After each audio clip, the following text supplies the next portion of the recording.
Ifikapo saa 10:15 jioni ya leo hii tutashuhudia bonge la mechi kati ya Mashujaa wana mapigo na mwendo wakiwakaribisha wananchi Yanga kwenye uwanja wa Lake Tanganyika pale mkoani Kigoma. Ni mechi inayotarajiwa kuwa na ushindani mkali kutokana na kweli kwamba Mashujaa wakiwa chini ya kocha Julio Jamhuri Kiwelo wamepania makubwa kwamba wapindue meza kibabe dhidi ya Yanga kwa kushinda katika mchezo huu. Ikikumbuka kwamba katika mchezo wa kwanza kwenye mzunguko wa kwanza wa ligi kuu Tanzania bara kwa msimu unaoendelea wa 2025-26 Mashujaa wakiwa chini ya kocha Salum Mayanga walipokea kipigo kizito cha mabao 6-0 kutoka kwa Yanga kwenye uwanja wa KMC Complex Mwenge jijini Dar es Salaam saa 10 jioni katika siku hiyo, inakumbuka vizuri. Mpaka mapumziko walikuwa tayari wako nyuma kwa mabao 3-0. Kipindi cha pili wakaongezwa mengine 3 mabao ya viungo wa Yanga, Mohamed Damaro Kamara, Duke Abuya, Mudathia ya Bas, lakini pia Piodo Pacome Zouzoua alifunga kama ilivyokuwa kwa Prince Pomelo Dube pamoja na Laurindo Dep kukamilisha ushindi mnono wa mabao 6-0. Lakini sasa leo hii Mashujaa ikiwa chini ya kocha Jamhuri Kiwelo Julio imepania makubwa kwamba wapate ushindi dhidi ya Yanga. Ikumbukwe kwenye msimamo wa ligi kuu Tanzania bara Yanga wapo pale juu kileleni wakiwa na pointi 60 baada ya mechi 25. Mashujaa wako nafasi ya 11. Baada ya mechi 25 kama Yanga na timu nyingine wamefikisha pointi 27. Kwa lugha nyingine, performance ya Mashujaa kabla mchezo wa leo hii utakaochezwa saa chache zijazo ni 36% kwa sababu na pointi 27 kati ya 75 walizopaswa kuwa nazo, wakati Yanga performance yao ni 80% kwa sababu na pointi 60 wapo juu kileleni kati ya pointi 75. Yanga kwenye mechi hii wao ushindi ndio lugha pekee wanahitaji kwa sababu wanajua shinikizo liko kubwa kutoka kwa wapinzani wao. Wapinzani wao wa jadi Simba wako nafasi ya pili wakiwa na pointi 58, tofauti ya pointi 2.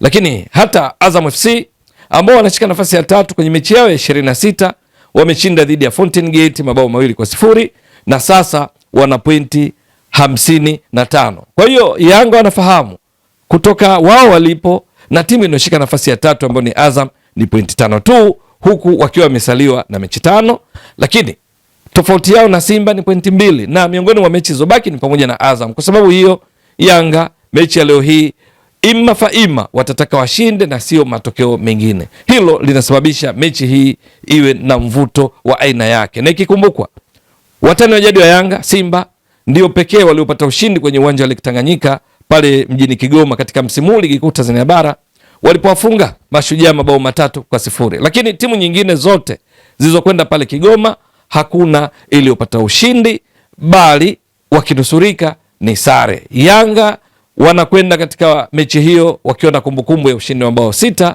kwenye mechi yao nyumbani kama nilivyotoka kueleza, lakini wanafahamu kwamba Lake Tanganyika sio nyepesi kwa wapinzani wa Mashujaa wanapokwenda pale Kigoma kucheza dhidi ya wana mapigo na mwendo. Na ziada ni juu ya kocha wa sasa Jamhuri Kiwelo Julio ambaye ameshazungumza dhahiri shahiri kwamba wanachotaka ni pointi 3 muhimu kutoka kwa Yanga.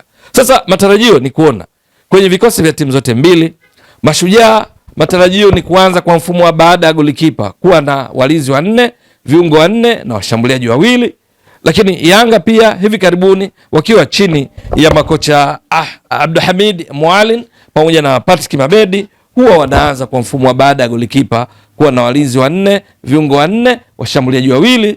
Lengo hasa ni kuona wanapata huduma za nyota wao wote kwa pamoja, kwa maana kwamba Prince Pomelo Dube kama mshambuliaji kinara, lakini pia kuwa na Alan Okello, halafu waendelee kuwa na viungo kama Maxim Pianzengeli, Piodo Pacome Zouzoua, lakini pia Mudathia ya Bas awepo uwanjani ili wanufaike na huduma za wote wawili katika kuhakikisha wanapata ushindi.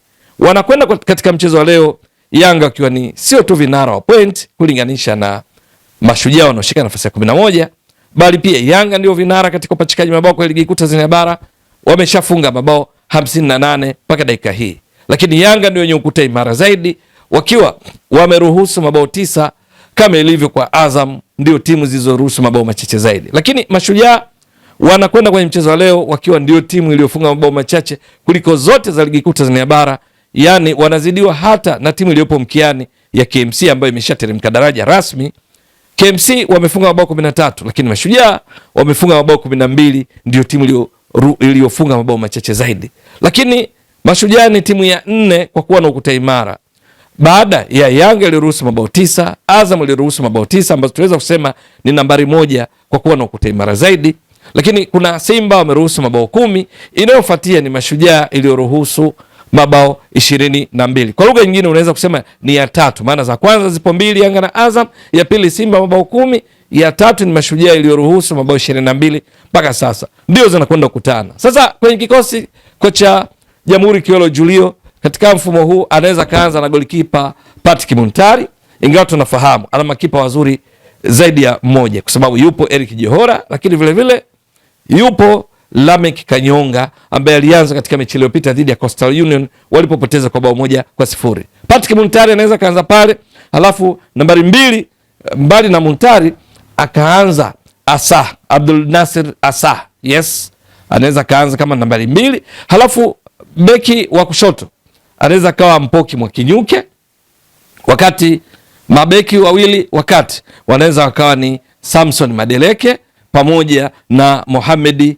Musa katika kukamilisha ule ukuta wa watu 4. Halafu kwenye viungo pale kati tunaweza kawa na Samuel Onditi akiwa pamoja na Baraka Mtui kama double pivot kwenye mfumo wa 4-4-2, wakati mawinga ni Kabasele Yusuf anaweza kaanza au anaweza kaanza Selebwenzi, inategemea na mipango ya kocha, lakini kwa hivi karibuni katika mechi kadhaa amekuwa akianza Kabasele Yusuf. Lakini kwa upande wa kushoto anaweza akawa Salum Kiimbwa au Baraka Mapinduzi pia anaweza akaanza, inategemea na mpango wa kocha, lakini wawili hao yaweza kawa mmoja wapo akaanza, na zaidi Salum Kiimbwa kutokana na kile ambacho kilionekana katika mechi kubwa kubwa walizocheza Mashujaa, ikiwamo mechi dhidi ya Simba ambayo walipoteza mabao 3-0. Alianza kikosini katika nafasi hiyo alikuwa ni Salum Kiimbwa, ingawa Balama Mapinduzi yuko fiti na amekuwa akianza hivi karibuni ikiwemo katika mechi dhidi ya Coastal Union. Halafu katika washambuliaji wawili anaweza kaanza na Ismaili Mgunda akiwa na Hassan Ali Cheda. Yes. Au kama ni mabadiliko katika eneo la juu, anao pia wachezaji wa eneo la ushambuliaji. Yupo Crispin Ngushi, yupo Karihe, wote wanaweza kaanza, lakini kwa kosi cha kuanzia anaweza kaanza kwa mtindo huu. Matarajio kuona Ismail Mgunda yeye akiwa mbele kwenda kukabiliana na mabeki wakati wa Yanga, halafu Hassan Ali Cheda akiwa katika eneo la ubunifu nyuma ya mshambuliaji kinara kusubiri mipira ya pili, lakini akipata support hawa viungo wao wa ushambuliaji kutokea pembeni kwa maana mawinga kwenda kuongeza mapana ya uwanja kwenda kupiga cross, wakati mwingine nao wakiingia ndani kwa maana ya Kiimbwa pamoja na Kabasele Yusuf, lakini wakipata support kutoka kati kwa kina Baraka Mtui na Samuel Onditi, mmoja anapanda kama box to box.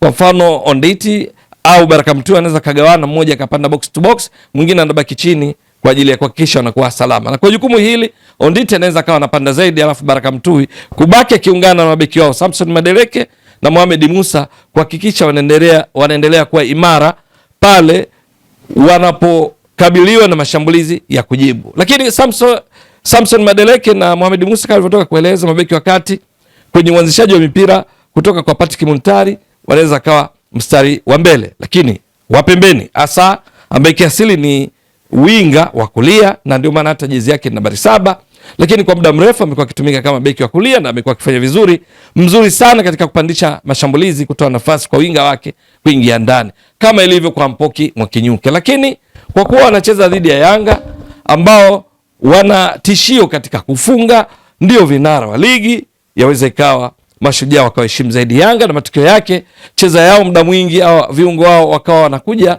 kuungana na mabeki wao kuhakikisha wanakuwa salama, alafu mbele akabaki tu mmoja mwingine naye muda mwingi wakaongeza idadi ya tuseme, wakaongeza mshonano katika eneo lao, compactness, kupunguza tofauti ya umbali kati ya mwendo wima na mapana yake, kwa maana kwamba kutoka mchezaji na mchezaji na kutoka mstari na mstari, ili kutotoa nafasi ya kutosha kwa Yanga ambao matarajio yatamiliki sana mpira, lakini kupata nafasi chache za kumfikia golikipa wa Mashujaa, ndio matarajio.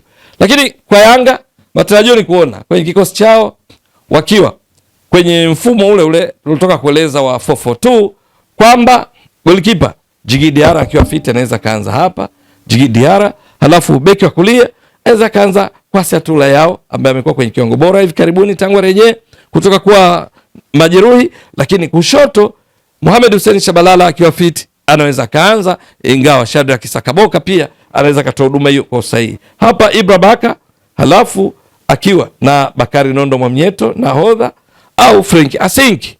Yes, hapa ni Shabalala. Halafu katika viungo anaweza kawepo Duke Abuya akiwa na Mudathi Yahya Abbas, wakati katika viungo pembeni washambuliaji kwa maana mawinga Maxim Pia Zingeli, Peodo Pacome Zouzoua wakiwa katika maeneo ya flanks, maeneo ya pembeni, halafu washambuliaji wawili wakawa ni Prince Pumelo Dube pamoja na Alan Okello na Dube. Kwenye kucheza kwao matarajio ni kuona Dube ndiye akitangulia zaidi kwenda kupambana kina Samson Madeleke na Mohamed Musa, halafu Alan Okello acheze mbali katika eneo hili, akipata nafasi ya kwenda kushoto, kulia, kurudi deep, kurudi chini kupokea mipira, na uchezaji wake huu umemfanya kwenye kiwango bora na ndiye mchezaji bora wa mwezi Mei akiwa amefunga mabao 9, akitoa assist moja, akichangia mabao 10 katika mwezi wa 5. Lakini Maxim Pia Zingeli kama kawaida kwenda kuongeza mapana ya uwanja, kimda mwingi akiingia ndani kutoa nafasi kwa Kwasi Atula Yao kwenda kuongeza mapana ya uwanja ili kupiga cross ama pasi zenye umbile V zitumiwe vyema na kina Okello na Dube. Okello akiwa mzuri pia katika kutumia mipira ya pili.